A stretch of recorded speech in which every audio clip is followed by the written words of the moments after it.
Olá, começamos mais um Frente a Frente e hoje nós recebemos aqui o juiz do trabalho em Alagoas, Alonso Filho, que é também um dos fundadores do Movimento pela Vida e membro do Comitê Alagoano em Defesa da Vida, o Convida, como também da Rede Estadual pela Vida e do Brasil Sem Aborto, que é uma entidade em nível nacional, de âmbito nacional.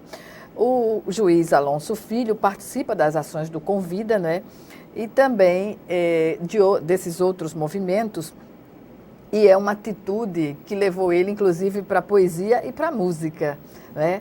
Além de ser um juiz dedicado também ao combate do trabalho infantil aqui em Alagoas.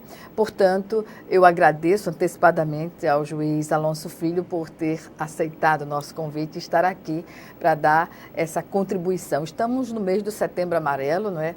O mês que incentiva, não é, as pessoas a trabalharem debater essa questão do suicídio que atinge todos, sem distinção de raça, de condição social, enfim, é uma mazela que tem crescido muito no Brasil e em todo o mundo. E nesse sentido, juiz Alonso Filho, o que levou o senhor inicialmente, não é, a participar dos movimentos e do Movimento pela Vida, do Convida, dessas entidades que lutam contra o suicídio? Gorete, em primeiro lugar agradeço, né, o convite, nós é que nos sentimos honrados pelo convite, poder estar conversando com você no seu programa, com o telespectador da TV Assembleia. Lembrar acima de tudo o seguinte, é questão de propósito de vida. Eu cansei de ficar reclamando que as coisas não estão boas, que o mundo não está bom, e resolvi dar minha contribuição para um mundo melhor, me procurando ser melhor através das minhas atitudes. E uma delas, Gorete, é participar ativamente dos movimentos sociais, né, da coletividade, não apenas como juiz, quando eu vou ter a oportunidade de trabalhar como juiz, no meu caso, trabalho infantil, como também como cidadão, atuando na questão da prevenção do combate ao suicídio. Na verdade, um esclarecimento mais. Não é? Porque o suicídio, como você colocou muito bem, é um tema muito polêmico, mas na verdade não deve ser. A gente tem que falar abertamente essa palavra, não tem que estar, medindo palavra, porque muitas vezes uma fala no momento certo evita que alguém suicide. Eu vou dar um exemplo bem claro. Ontem nós estivemos lá na Estácio, participando do projeto Florescer, convidado que fomos lá pela a Maria da Glória, junto com o pessoal, o curso de Direito, Enfermagem e Psicologia, temos vários cursos. E lá, uma jovem falou justamente o seguinte, ela disse, olha, a pessoa estava preocupada, um parente querendo suicidar, e ela disse, olha, por que você não liga para um desses números, deu o número 188, que foi justamente o CVV, tem outros números que a gente vai falar, e a pessoa ligou, disse que teve uma conversa de 2 horas, conversou 2 horas, assim, tranquilo, chorou, desabafou. É uma ligação gratuita, ele disse que nunca esperava, na verdade o coração estava preso. E por isso que ele estava com ideação suicida. E conseguiu falar, porque falar é a solução. É só imaginar uma panela de pressão. Panela de pressão na cozinha, tá ali, se você não vai não tira aquela válvula ali, ela pode explodir. E nós, às vezes, podemos explodir, todos nós, devido às situações mais diversas que acontecem. Quem de nós se envolve com um problema? Todos nós. Então, uma das coisas, Gorete, que me estimulou a participar, eu digo, eu posso fazer alguma coisa, não é? Eu posso, em vez de ficar só falando, diagnosticar o mal é fácil. O que nós precisamos é combater o mal fazendo o bem. E eu estou tentando fazer isso. Todos que vêm aqui falar sobre essa questão de como combater o suicídio, batem nessa tecla que as pessoas devem falar.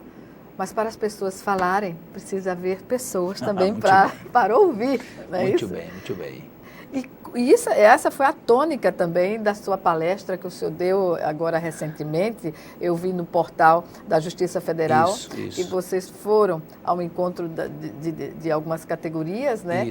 Para falar sobre o suicídio. E a tônica da sua entrevista me chamou a atenção, porque fale que eu escuto. Isso, Gorete, você falou muito bem. Na verdade, nós queremos agradecer também ao doutor Fellini, né, juiz federal, que abriu as portas para o Convida, né? O Convida esteve presente, vários membros, né?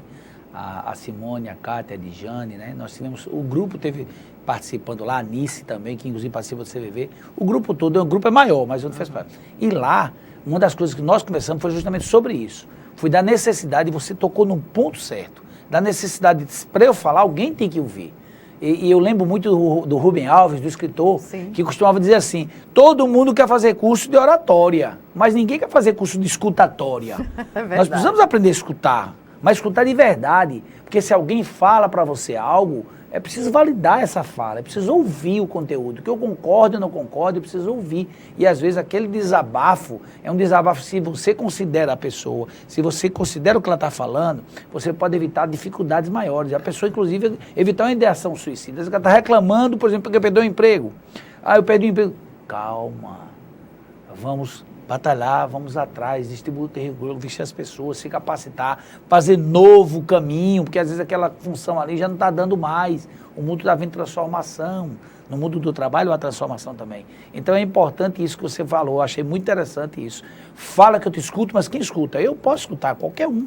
Enquanto com alguém, por exemplo, e aí, tudo bem? Mais ou menos. Mais ou menos eu vou embora? Não, mas por que mais ou menos? Isso, é a pessoa não ficar indiferente Isso. aos lamentos dos próximos, das pessoas que estão próximas a gente, né? Isso. O fato de não menosprezar, não subestimar, tudo isso pode fazer a diferença em alguém que entre no processo de depressão e resulte no suicídio. Isso, porque olha só, você tocou numa palavra-chave que se chama indiferença. Nós precisamos fazer diferença na vida dos outros e não ficar com a indiferença pela vida dos outros.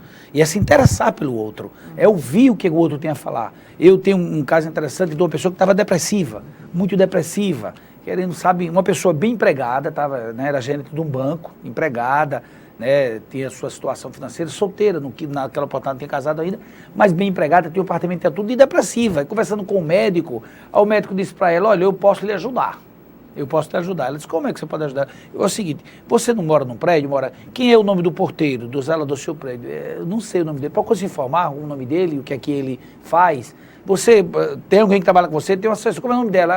O nome dela é Miriam. Miriam de quê? Não sei, se informe. O que é que ela, como o nome dela e o que é que ela gosta. E saiu provocando ela. E você tem algum local que você compra? O jornaleiro lá perto na Ponta Verde. Lá naquele local ali perto da praia, tem uma banca de jornal que passa lá. Como é o nome dele? Não sei, se informe.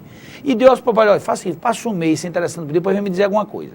Ela passou 1 mês, 2 meses, 3 meses, não ligou mais. Quando ligou depois do 3º mês, foi para dizer para o médico que não precisava mais das consultas, agradeceu o médico, aquela orientação, porque ela se informou quem era a pessoa, que morava com ela, a menina estava desempregada, querendo fazer concurso vestibular, não tinha dinheiro, ela ajudou. O outro, o zelador, não sabia ler, ela arrumou um tempo, toda noite arrumava uma horinha para ensinar ele a ler pelo método Paulo Freire, no centro aprendeu a ler. E o jornaleiro tinha um problema de cadeira de roda, que a mãe precisava de cadeira de roda, não tinha ninguém para conseguir. E ela, com a influência, a amizade, conseguiu. Então, 3 pessoas com as quais ela fez diferença, vencendo a indiferença pela vida do outro. E ela percebeu o quanto ela podia ser útil na coletividade, independente de qualquer coisa. Nós precisamos arrumar um sentido para a vida, um propósito para a vida. E esse propósito, necessariamente, não é ganhar bem, dinheiro e tal. Tudo isso é importante, mas não é o mais importante. A solidariedade Fantástico. Pode determinar uma pessoa a fugir dessa zona de perigo que é a depressão para o suicídio? Isso, inclusive sobre isso que você falou, eu lembrei do Chico Xavier.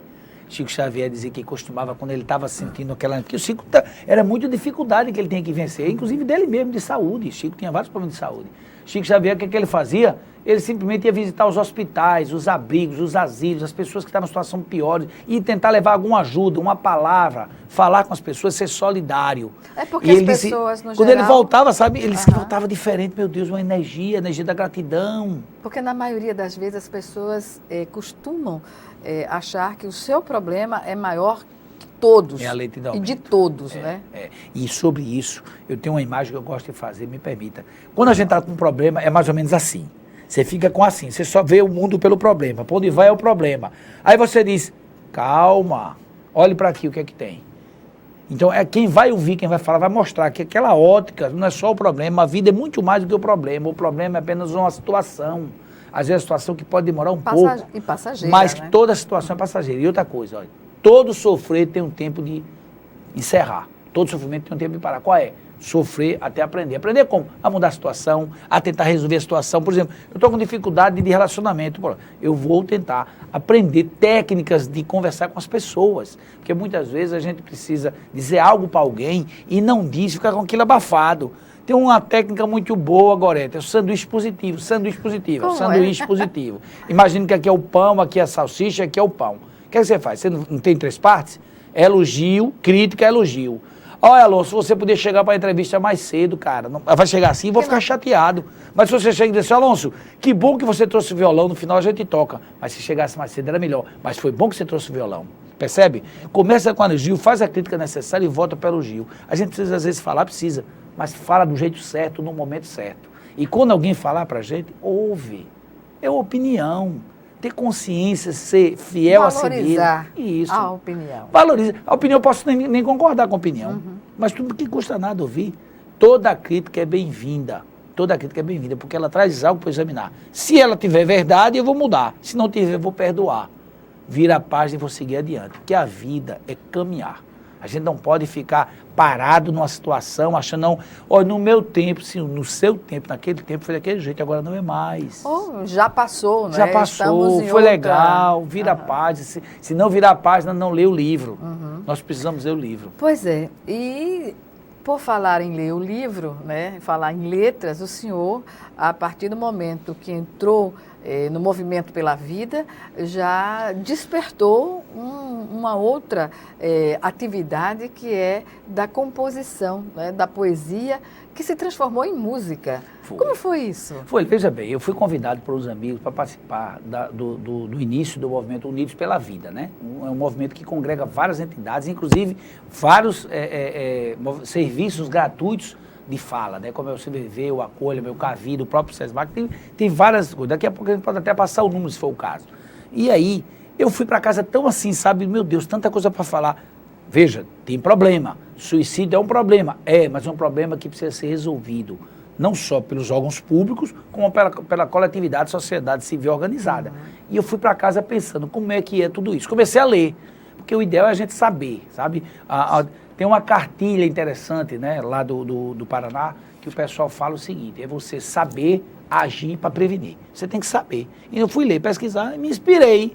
Aí fiz uma poesia. Pois é, fez uma poesia que poderia a poesia tem ela inclusive aqui, né? Eu já tenho ela de cor, mas nem pode ser aqui. Deixando claro o seguinte, porque em tese, em princípio, ninguém quer se matar. Até uma flor, se você botar ela virada para a sombra, ela vai querer virar procurando o sol. A luz. Então, qual é a poesia? A poesia diz assim, eu não quero me matar. Isso é a primeira coisa que ele diz assim, eu não quero me matar. Nem acabar com a vida. Quero acabar com a dor, que parece que não termina. Preciso muito de você, apenas para me escutar. Parar, olhar, me acolher. Quem sabe a dor aliviar. Quem sabe compreender. Quem sabe não julgar. Quem sabe, olha que interessante, escolher estar junto no caminhar. E a poesia ainda diz, ainda dá tempo de mudar para viver a sua experiência. De ser amado e de amar. Construir mais resiliência. E aí vem a pergunta, como você se sente? Onde é que dói mais? Quero ouvir, ser presente, te ajudar a ser a tua paz. Pois bem, linda, a poesia que fala realmente das contradições, das soluções também para o problema do suicídio. E como foi transformar poesia em música? Que eu gostaria que o senhor nos mostrasse também. Na verdade, vou pegar aqui o violão. Que na verdade é o seguinte, a gente chegou em casa, ficou observando, porque veio a melodia na cabeça e nós tentamos justamente trazer ela para a música. E é mais ou menos assim.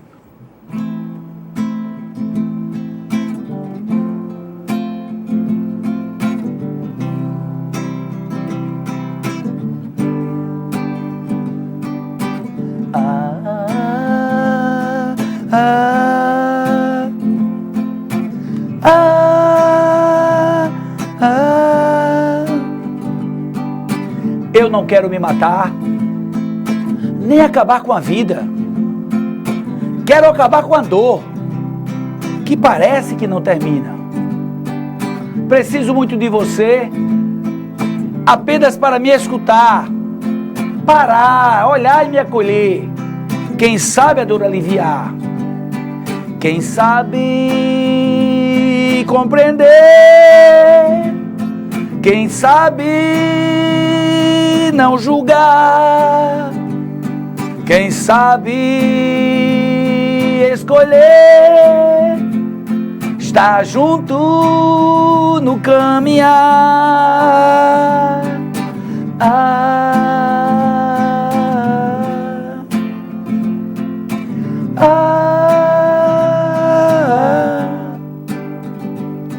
Ainda dá tempo de mudar, para viver a sua experiência, de ser amado e de amar, construir mais resiliência.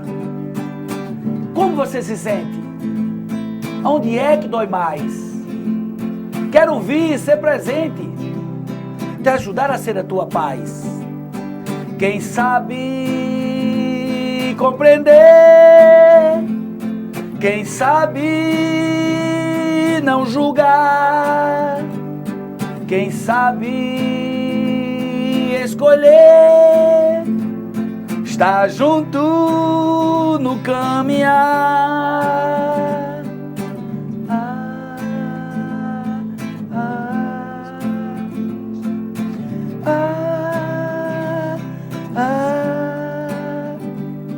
Quem sabe. Perfeito. Música, inclusive, que poderia ser utilizada, né, nessa movimentação que é feita pelas entidades. Enfim, uma música que está a serviço. A serviço. Não é isso? Inclusive, agora é o seguinte, eu graças a Deus tive alegria. Em todos os lugares que eu cantei essa música, é uma alegria para mim, no sentido de contribuição. Eu toquei essa música na Estácio ontem, muitos estudantes, todo mundo cantou. Cantamos na Justiça Federal, todo mundo cantou. Então, é uma alegria, assim, porque é uma música que chama a gente para tocar. Ela está colocada para ser cantada até em igreja. E observe que é uma música que não tem religião. Claro, por isso que eu disse. Por isso você disse, né? Em qualquer religião, qualquer lugar, eu sou espírita, mas o meu pensamento é ecumênico. Porque o Cristo, quando disse, nós seremos conhecidos por muitos se amarem, não disse qual era a religião. Então, todos nós devemos buscar a vida, o ser humano. E contribuir. Como pode. Exatamente. E a música e a poesia cumprem um papel muito relevante. E traz uma frase do que você falou, para fugir da diferença. Como você se sente? Pergunta para o outro, olha no olho, e aí, tudo bem? Como é que você se sente? Perfeito. Bem, vamos chamar agora o nosso primeiro intervalo e o Frente a Frente volta já já.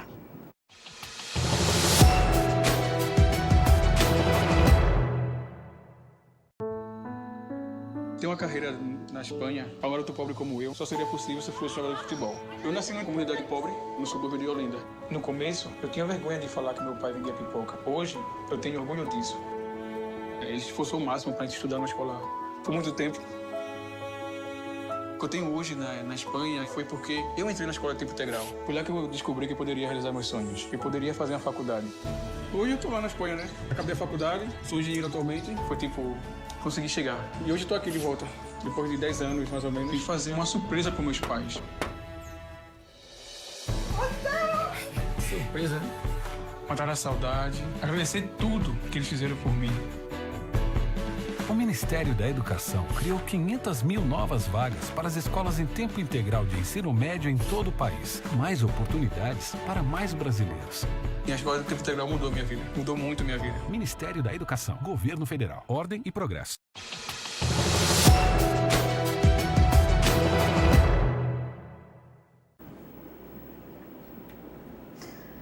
Estamos de volta com o Frente a Frente, que hoje recebe o juiz do trabalho em Alagoas, Alonso Filho, ele que é um dos fundadores do Movimento Unidos pela Vida, integrante do Comitê Alagoano em Defesa da Vida, o Convida, como também é gestor regional do Programa de Combate ao Trabalho Infantil e de Incentivo à Aprendizagem.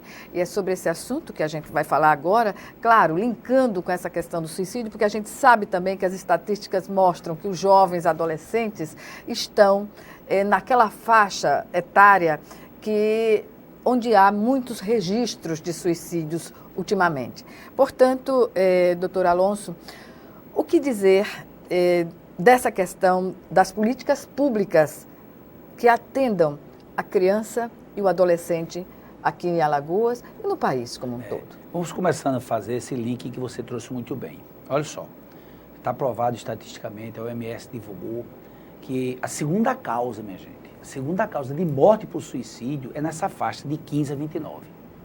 Olha, pelo Estatuto da Juventude, que a gente não fala muito e fala mais do ECA, mas a juventude, que é de 2012, a jovem é dos 15 aos 29. Então, nessa faixa, justamente nessa faixa, que nós temos milhões, se não me engano, em torno de 13 milhões de jovens desempregados. Então, é óbvio que o jovem não tem o preparo que muito adulto tem para resistir a esse desemprego, essa falta de oportunidade, de querer fazer algo, por exemplo, de querer comprar um celular, de querer comprar coisa pessoal, às vezes não tem. E isso realmente é preocupante. Então, a segunda causa de morte por suicídio está nessa faixa, dos 15 aos 29. Das frustrações das que o adolescente se deparam, né? Os adolescentes se deparam e não têm a maturidade ainda para responder às perguntas. Isso, né? que a vida propõe. Exatamente. E você tem razão. Então, o que acontece? Por isso que o TST, o Tribunal Superior do Trabalho, ele criou um programa, que é o Programa de Combate ao Trabalho Infantil e Estímulo à Aprendizagem. Estímulo à aprendizagem. Aprendizagem, esse contrato especial, né, que você pode dos 14 aos 24. Essa limitação de 24 não tem para quem tem deficiência física. Né, a portador de deficiência não tem limitação. Então, o que acontece? É um contrato especial onde a empresa ela vai contratar jovem, tá? Vai dar uma formação teórica, ou seja, vai matricular nos S, o sistema S, né? Nos vários sistemas S, Senai, SESC. Primeiro emprego, tudo isso. Nessas entidades, essas entidades vão dar formação teórica. Tem também vários outros, CIE, o RENAPS, o SOPROBEM, tem vários. Então, que são a formação técnica, a formação prática, o trabalho em si é na empresa, quando a empresa é possível realizar. Porque, por exemplo, nós temos um caso, o TRT, graças a Deus, inclusive mandar um abraço para a doutora Anne, sabe, firme, ela, na defesa do combate ao trabalho infantil, a doutora Anne Nojosa, presidente do TRT atual, ela acolheu lá no nosso TRT 21 aprendizes. É interessante, nós temos aprendizes lá no TRT, e aprendizes que atuavam, aprenderam no SOPROBEM, fazem parte do SOPROBEM no convênio com a usina Suma Uma. Veja como é interessante, sempre há uma solução quando a gente quer, para arrumar. Olha só. A empresa Suma Uma teria que cumprir a sua cota de aprendizagem, que é uma política pública. Nós vamos votar esse tema que você falou da política pública. É uma política pública, tem que cumprir a sua cota, né? Que dá em torno disso, né? E através do auditor fiscal Leandro, um grande trabalhador, Leandro Andrade, junto com a Luciana Alencar, outros dois grandes guerreiros do combate e da aprendizagem, que falaram justamente com a Suma Uma, ela pegou esses 21 jovens, colocou para a parte teórica no SOPROBEM durante um ano. Só que o contrato de 2 anos, porque o contrato é de 2 anos, precisava da parte prática. E eles não poderiam colocar os jovens lá na usina, porque não era compatível para os jovens do trabalho na usina. Foi o que eles fizeram, ele me procurou, conseguimos com a doutora Anne, fizemos um termo de cooperação e pela primeira vez o Tribunal Regional do Trabalho tem aprendizes. 21 aprendizes trabalhando lá e só elogios, nunca vi, pessoal. E outra, aprendizes de uma região carente, a sua grande maioria daquela região ali da parte da Lagoa, daquelas comunidades. Vulnerabilidade total. Então, 21 jovens estariam ali desempregados, sem ter o que fazer, estão hoje trabalhando no TRT, nos dando alegria. Então, nós podemos fazer. Porque é interessante também, por exemplo, a gente percebe que, principalmente nessa época de colheita, né, a gente observa que há um espaço, uma evasão escolar grande. Né, é calculada uma estatística feita pelo PNAD, que é pesquisa nacional nos domicílios, descobriu-se que cerca de 31% do trabalho infantil está no campo. Vale só. 31%, quer dizer, começou a colheita, começa a faltar a escola. E qual é o papel da escola nisso tudo? A gente sabe que a escola é a solução para o nosso país. É através da escola que o jovem vai se qualificar melhor para o mercado de trabalho. Porque o problema do trabalho infantil, Gorete, é interessante destacar. Os agentes agressivos que constam no trabalho infantil. Isso. É gravíssimo. A gente observa, inclusive, a quantidade de acidentes. Mais de 250 crianças morreram ano passado de acidentes de trabalho. Não tem preparo para isso. Maturidade. A maturidade nenhuma. Para manusear equipamentos, mas a segurança, por mais que se oriente, entendeu? Por exemplo, criança trabalhar em açougue, criança trabalhar em cemitério, não pode. É errado. Então, o que é que acontece? Sem contar uma coisa grave que o trabalho infantil tem na vida de uma criança, é a chamada tríplice exclusão. Eu gosto de destacar aí, tríplice exclusão. Como se caracteriza? A primeira exclusão, excluir da escola. A criança não vai poder trabalhar, não vai poder estudar porque está trabalhando. Primeira exclusão. Por não estar preparado devidamente, segunda exclusão, mercado de trabalho. Não vai encontrar um espaço no mercado de trabalho. Não tendo um bom espaço no mercado de trabalho, vai para a terceira exclusão. Qual é a terceira exclusão? Previdência. Porque se você não estudou, não se qualifica, não entra bem no mercado. Segunda exclusão. E vai para a terceira exclusão, não tem como você bancar uma previdência para você mesmo. Imagina, então são 3 exclusões. E com a reforma da Previdência, aí é que não há mesmo. Aí que não há mesmo, há espaço. A contra-reforma, na verdade. Então, o que é importante é que nós temos consciência de que o trabalho infantil, ele reproduz um ciclo de pobreza. Então, a gente sabe que os filhos dos pais que trabalharam infantil repetem a pobreza e passam também para o trabalho infantil, normalmente a deficiência escolar. Pois é, e no campo, os pais que trabalham no campo costumam levar os filhos para trabalhar no campo. Não pode, não deve. A criança deve trabalhar como? Na sua tarefa escolar. O melhor trabalho para a criança é trabalho escolar. No máximo, ajudar em casa. Como? Forre sua cama, tire o seu prato da mesa, não é? Quando já tem uma idade suficiente para isso. Sim, porque isso não é trabalho infantil. Isso não é trabalho infantil. Porque também há restrições por conta do trabalho doméstico, isso, né? Isso. O trabalho doméstico é um outro sistema gravíssimo. O trabalho doméstico, Gorete, bem destacado por você, ele é uma das piores formas de trabalho infantil.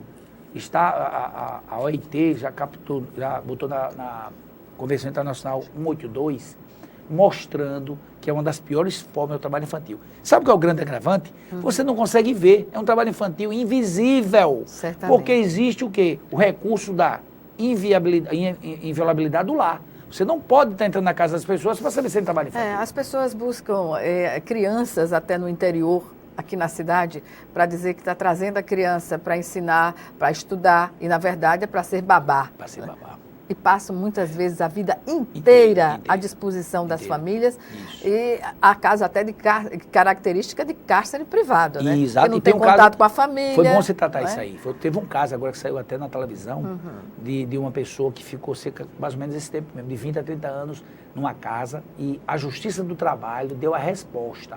Houve uma condenação, se não me engano, de R$1 milhão, que não repara não, é só para, digamos assim, dar uma amenizada no sofrimento que ela teve. Ela chegou nessa casa, passou o tempo todo lá, morando nessa casa, trabalhando, sem estudar, e quase no regime de cárcere privado mesmo, sem poder cuidar da própria vida. Imagine, porque o trabalho infantil, ele escraviza a criança a uma rotina que ela não pode brincar.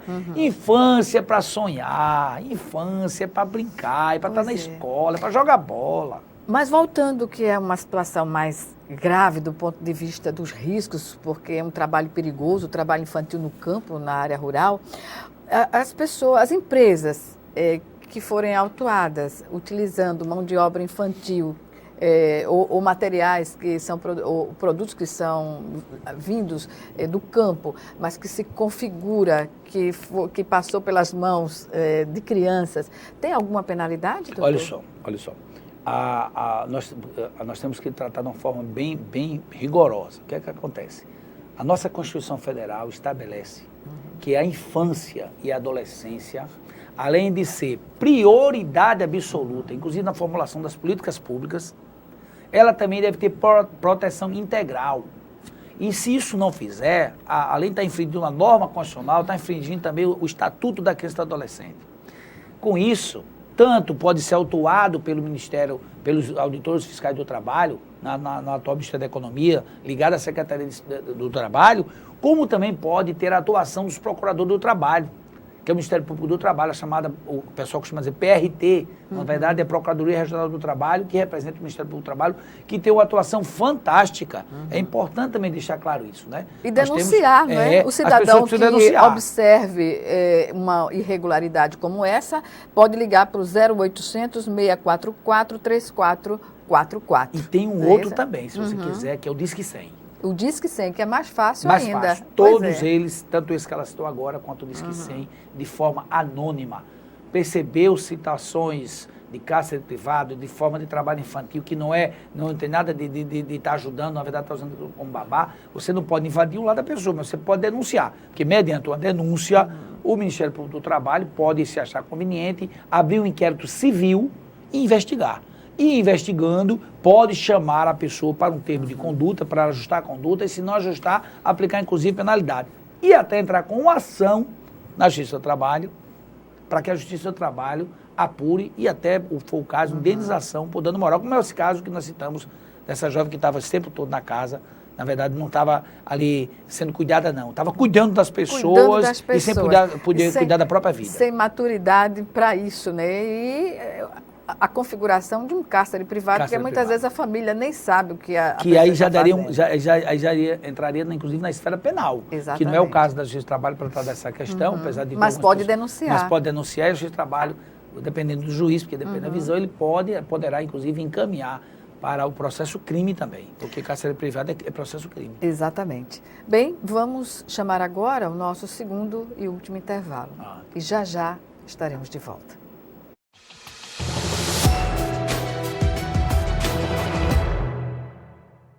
O Esporte para Todos do Ministério do Esporte promove diversos projetos e programas, como Esporte Cidadania, que facilita o acesso ao esporte a crianças, jovens e adolescentes de 6 a 21 anos de idade. O esporte está transformando vidas e pode transformar a sua também. Fala, MVBio, você conhece o Esporte Cidadania?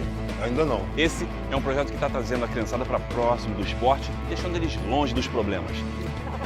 Um projeto social está conseguindo transformar todo mundo. São 156 núcleos, quase 16 mil beneficiários. E o objetivo do projeto é socializar mesmo, através do esporte. A criança, mesmo que ela chegue nesse primeiro momento um pouco mais tímida, no final da aula ela está com certeza sorrindo e pedindo para voltar. Aí eu venho com o trabalho de conversar, apresento para as outras crianças. Isaías, você tem irmão especial. Todo mundo tem um jeito, se todo mundo fosse igual não ia ter graça. Dá esperança, né? O esporte é um direito de todos.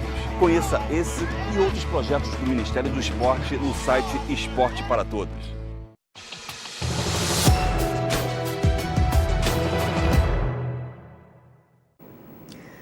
De volta para o último bloco do Frente a Frente, que hoje recebe o juiz do trabalho em Alagoas, Alonso Filho.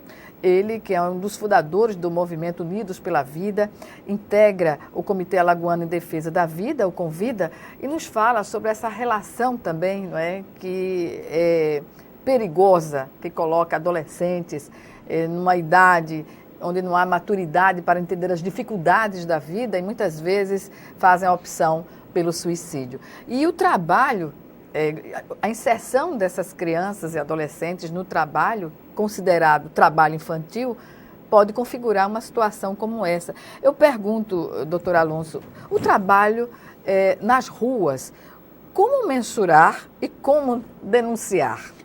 Veja bem, primeiro, como mensurar, não é fácil. Nós vimos que qualquer pessoa que vai à rua vê no sinal, inclusive é considerado pela OIT, na Convenção 182, Convenção Internacional, uma das piores formas de trabalho. Porque uma criança ou um adolescente, ele vai estar, primeiro, numa ilegalidade que é o trabalho infantil, mas um trabalho infantil na pior forma. Ele está sujeito ao aliciamento, por exemplo, pelo tráfico, ele está sujeito, por exemplo, a acidentes, ele está sujeito uma coisa que pode acontecer tranquilamente, o aliciamento sexual, inclusive, quer dizer, a exploração sexual. Então, tem vários riscos, em especial se for menina. Se for do sexo feminino, pior ainda, do menino também, mas pior ainda para a menina. Então, tem vários graves, é grave demais. Desculpe interrompê-lo, mas aqui nas imediações do prédio da Assembleia Legislativa, na Praça Dom Pedro II, há flagrantes. Famílias que vêm do interior se instalam na praça, ali ao lado, numa banca de revista, e muitas vezes as crianças, as meninas, não é, elas ficam abordando os motoristas que estacionam para fazer viagens para o interior, exatamente, e a gente observa ali a vulnerabilidade dessas crianças. Muitas vezes elas saem daquela área que aborda os motoristas e vão para a porta do prédio da Caixa Econômica Federal. Todos veem isso. E como denunciar? Boa, olha só. A gente falou do Disque 100, é um dos métodos. Você pode escolher o Disque 100, pode, mas tem um outro mais rápido, muito mais rápido, que se chama Conselho Tutelar. O Conselho Tutelar, ele digamos assim, é um poder dado pela Constituição a esses conselheiros da fiscalização, da orientação, da supervisão do cumprimento do Estatuto da Criança. Então, Qualquer dúvida, Conselho Tutelar. Se entrar lá no Google, você vai pegar vários conselhos de acordo com a região. O que estamos falando agora constitui uma denúncia pública, não é? O Conselho Tutelar pode sim, tomar já pode através tomar também. Porque, por exemplo, o juiz, ele trabalha de forma provocada. Exatamente. Ele precisa que haja uma denúncia, que haja um documento, que haja uma ação normalmente realizada pelo Ministério Público do Trabalho para a gente tomar uma medida maior. A gente pode fazer isso, mas a gente também pode fazer a nível administrativo, né? No caso, o Conselho Tutelar, de forma que haja com essa rede de proteção da criança. Existe, na verdade, um sistema de garantias, né? Porque o Ministério Público Estadual, é bom deixar claro, também tem que destacar, os promotores de justiça do Estado de Alagoas também são muito atuantes, né? Nós temos a doutora Marília, doutor Birajara, a doutora Alexandra Vila, que são pessoas que atuam assim de forma abnegados mesmo, inclusive atuando inclusive no OCA, né, no Orçamento da Criança e Adolescente, que conseguiu ser aqui em Maceió, se fazer esse destaque, tanto a nível do município quanto a nível do Estado, um destaque do orçamento para os recursos destinados à criança e adolescente, já que por Constituição, está na Constituição Federal, nós temos o dever de priorizar as políticas públicas. O que é uma política pública? São as ações, são os programas de governo para cumprir as metas estabelecidas pela Constituição. A Constituição Federal diz prioridade é criança e adolescente. E a gente precisa priorizar isso. E hoje temos essa essa meta. A educação está na linha de frente para resolver esses problemas, né? Concordo plenamente. Para mim, a minha compreensão, respeitando quem pensa diferente, a gente precisa respeitar os entendimentos, até bom me permita dizer. Quando a gente expressa esses entendimentos, às vezes eu falo veemente, é a minha forma de falar, mas respeito os sentimentos diferentes. Vivemos num Estado democrático de direito, mas a gente tem uma opção clara. A educação é a solução para o país. O senhor, como aconteceu na questão do suicídio, né? O senhor também tem uma colaboração musical para essa questão do trabalho infantil. Foi justamente provocado lá na reunião nossa. Sim, outra coisa que eu ia falar, nós temos o Fórum Estadual contra o trabalho infantil e proteção adolescente, que é o FETIPAT. Então, provocado numa reunião para organizar o dia 12 de junho, né, passado, que foi o Dia Mundial de Combate ao Trabalho Infantil, fomos convidados, né? Logo depois tivemos aqui na própria Assembleia com a deputada Jó Pereira, que é outra abnegada, com apoio inclusive do deputado Marcelo Vitor, quem foi que nos auxiliou, não, vamos colocar, vamos fazer junto com a Jó.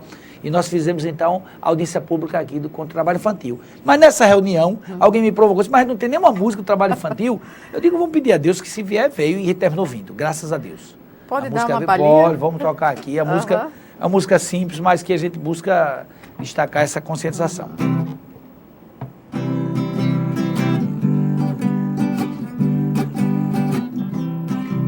Criança não deve trabalhar para ser o bem do Brasil. A infância é para sonhar. Diga não ao trabalho infantil. Lugar de criança é na escola, é o que a sabedoria diz. Aprender, brincar, jogar bola e viver na família para ser feliz. Aprender, brincar, jogar bola e viver na família para ser feliz.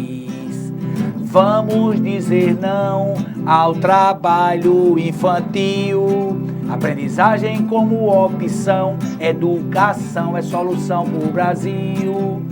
Vamos dizer não ao trabalho infantil. Aprendizagem como opção, educação é solução para o Brasil. Educação é solução para o Brasil. Educação é solução para o Brasil. Doutor Alonso, essa música ficaria bem apropriada para ser cantada pelas crianças em qualquer campanha contra o trabalho infantil. Exatamente. Eu tive a alegria, né? A nossa amiga Renata, da DLBV, né? Ela conseguimos, junto com o Tribunal Nacional do Trabalho, também colaborou, que apresentou a questão toda a parte técnica, né, de filmagem, né? O Agostinho e o Abinegec lá do tribunal foram lá, gravaram na LNBV.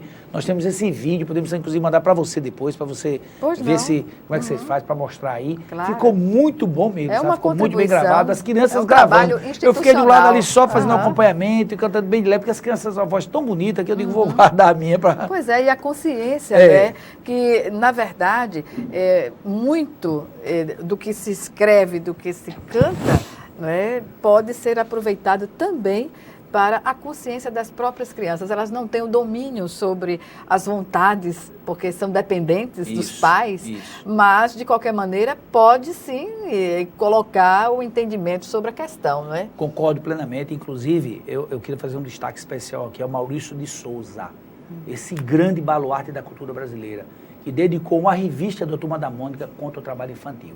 A gente tem distribuído muitas revistas da Turma da Mônica em vários lugares. Tivemos, inclusive, na Barra de São Miguel, na Escola Medea Cavalcante, com um festival literário, as crianças trabalhando, então distribuímos mais de 60 cartilhas lá. E é interessante, a cultura participante e as crianças lendo, começando, como você bem falou, ela mesma, desde cedo, percebendo que ela tem direito a não trabalhar. É interessante, é um direito fundamental ao não trabalho. É interessante. Vai além. Por exemplo, você tem um direito humano, um valor social, mas você tem um direito ao não trabalho, que é um direito fundamental previsto na Constituição Federal. Porque quando a gente constata, a justiça ou as entidades, né, constatam uma criança trabalhando com os pais num trabalho que não é, digamos assim... Permitido, a resposta sempre vem naquela linha. Mas não é melhor estar trabalhando do que estar na rua? É uma resposta que se coloca de bate-pronto, né? Digamos assim. Como a justiça analisa essa situação? Veja bem, Gorete, isso é um mito, né? Um mito que deve ser, digamos assim, desestruturado, desconstruído. É um mito.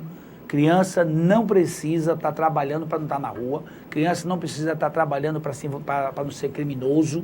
Não, criança precisa de educação, de orientação, dos melhores comportamentos. Isso é o papel do pai, da escola, numa parceria. E que Estado e municípios garantam também a matrícula dessas crianças. Isso, né? Que é uma outra coisa necessária, que os municípios e o próprio Estado, né, também, toda a parte dos entes públicos possam fornecer os meios necessários de acesso.